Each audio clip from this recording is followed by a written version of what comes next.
প্রধান উপদেষ্টার ঘোষিত সময় অনুযায়ী নির্বাচন কমিশন জাতীয় নির্বাচনের প্রস্তুতি নিচ্ছে বলে জানিয়েছেন সচিব আক্তার আহমেদ। রাজধানীর আগারগাঁওয়ে নির্বাচন ভবনে ইউএনডিপির প্রতিনিধি দলের সঙ্গে ইসির বৈঠক শেষে একথা জানান তিনি। আক্তার আহমেদ জানান, জাতীয় সংসদ নির্বাচন ও ভোটার তালিকা হালনাগাদের সংস্কার প্রক্রিয়ায় সহযোগিতা করবে ইউএনডিপি। এস.এম. ফোরকান মাহমুদের প্রতিবেদন। মঙ্গলবার দুপুরে আগারগাঁওয়ে নির্বাচন ভবনে ইউএনডিপির আবাসিক প্রতিনিধি স্টেফান ডিলারের নেতৃত্বে ৫ সদস্যের প্রতিনিধি দল বৈঠক করেন প্রধান নির্বাচন কমিশনার এম নাসির উদ্দিন সহ ৪ কমিশনার ও সিনিয়র সচিব সহ ঊর্ধ্বতম কর্মকর্তাদের সঙ্গে। সভা শেষে সুষ্ঠু নির্বাচন আয়োজনে ইউএনডিপির কাছে প্রযুক্তিগত সহায়তা চাওয়া হয়েছে বলে জানান সিনিয়র সচিব আক্তার আহমেদ। আমরা ইউএনডিপির কাছে ইলেকশন প্রসেসের বিষয়ে আমরা সহযোগিতা চেয়েছি। সেই সহযোগিতা প্রাতিষ্ঠানিক, কমিউনিকেশন রিলেটেড, হার্ডওয়্যার, সফটওয়্যার ইত্যাদি বিষয়ে।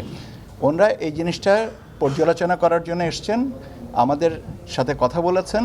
আমাদের সাথে কথা বলার পাশাপাশি ওনারা আরও যে স্টেক হোল্ডার্সরা আছেন তাদের সাথেও কথা বলে ওনারা 10 দিনের ভিতরে একটা প্রস্তাবনা নিয়ে আমাদের সাথে আবার আসবেন। তিনি জানান, কমিশন জাতীয় নির্বাচনের দিকে এগোচ্ছে।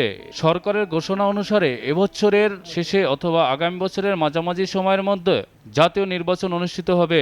ধারাবাহিকভাবে আমাদের কমিশন থেকে বলা হচ্ছে যে আমাদের মাননীয় প্রধান ইলেকশন কমিশনার এবং অন্যান্য কমিশনার যারা বলেছেন যে আমাদের যে চিফ অ্যাডভাইজার স্যার উনি যে একটা উইন্ডো দিয়েছেন সেই উইন্ডো নিয়ে আমরা কাজ করছি। ভোটার তালিকা হালনাগাদ ও নির্বাচনীয় কার্যক্রমের কারিগরি প্রযুক্তিগত সহায়তা দেওয়ার কথা জানান জাতিসংঘের আবাসিক সমন্বয়কারী Gwyn Lewis. And UNDP.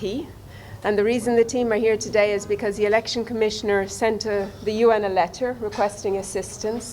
And before the UN can provide technical assistance to the Bangladesh Election Commission, we need to do a needs assessment.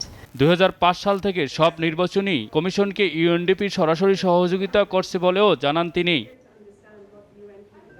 SM. Furqan Mahmud, SATV, Dhaka.